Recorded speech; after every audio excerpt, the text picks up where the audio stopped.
A year ago for this newspaper, I wrote a piece headlined, "2019 will be the worst year of Trump's life." Lately, I've been feeling a bit smug about my prescience.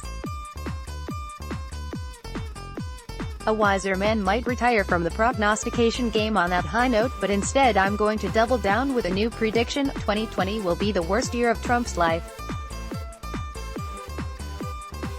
Last year's foresight wasn't that hard, in retrospect. It seemed likely, given what we'd already seen, that Trump was going to create problems for himself on a scale unmatched in his previous life. No one foresaw the exact nature of his misdeeds, that he'd threatened to withhold military aid from Ukraine in order to pressure leaders there to investigate his campaign rival, but it was pretty easy to see that the year was likely to produce more scandals, failures and defeats. The coming year presents many more uncertainties. There's the election, of course, and the Democrats aren't seen as having a surefire winner. President Trump, on the other hand, is a strong campaigner and more determined to win than ever. If he doesn't, he spends the rest of his life as a loser, the worst thing you can be in Trump world. Republicans have worked tirelessly to create new restrictions on voting by Democrats, and the bots and dirty tricks that helped sway the last election will undoubtedly be reprised. Advertisement: there is also the possibility that the Democrats will self-destruct at their convention. Maybe vote suppression by Republicans will succeed. Maybe Tulsi Gabbard will run as a third-party candidate and draw enough votes in a few key states to give the election to Trump. Maybe Trump will lose the popular vote by millions, again, but squeak through in the Electoral College by a few thousand. But I don't think he can win this time. Despite being the most powerful political figure in America for the last 3 years, Trump hasn't done anything to expand his base. And the Democrats will never again make the mistakes Hillary Clinton made in Pennsylvania, Michigan and Wisconsin. The starting point for 2020 is the fact that the Democratic base is considerably larger than the Republican base. Almost half of registered voters, 48%, say they are certain they will vote against Trump, while only a third, 34%, say they are certain they will vote for him.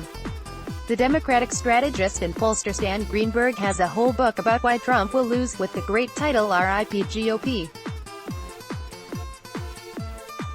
He asked voters in a 2016 Election Day poll whether they could handle an unexpected expense of $500. A majority of unmarried women said they could not. They are unlikely to agree with Trump's claims about his tax cut benefiting everybody, and unmarried women make up a quarter of the potential electorate. Advertisement on many of the issues Americans care most about, Trump is consistently on the wrong side. An increasing majority of people, as Greenberg points out, believe immigration benefits our country, up from 50% in 2016 to 65% today. An increasing majority, now more than 60%, believe that the government should play a bigger role in addressing our problems, especially in healthcare. Free college tuition and a wealth tax have widespread support. Of course, 2016 showed that we need to look beyond the national polls and focus on the swing states. But there, too, the news is encouraging. In Pennsylvania, Michigan and Wisconsin, since Trump took office, his net approval ratings, which started out on the plus side, have fallen disastrously. In Pennsylvania they decreased by 17 points, in Wisconsin by 20 points, in Michigan by 22 points. In the midterm voting, those three swing states all elected Democrats. In 2018, Wisconsin elected a Democratic governor to replace a Republican, and re-elected a Democratic senator. Pennsylvania re-elected a Democratic governor, and Democrats there took 3 House seats away from Republican incumbents. In Michigan, which the Democrats lost to Trump by 11,000 votes, the Democrats had a huge victory in 2018, sweeping the elections for governor and senator and flipping 2 House seats.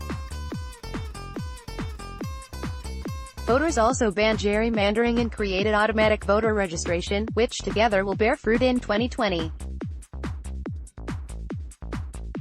All this explains why I'm quite certain we'll be free at last from Donald Trump on Jan. 20, 2021. Honesty compels me, however, to recall another article one wrote in the past. This one was for The Nation in June of 2016, and it was headlined, "Relax, Trump Can't Win." John Wiener is professor of history emeritus at UC Irvine and a contributing editor at The Nation, where he hosts the podcast, Start Making Sense. Let's block ads.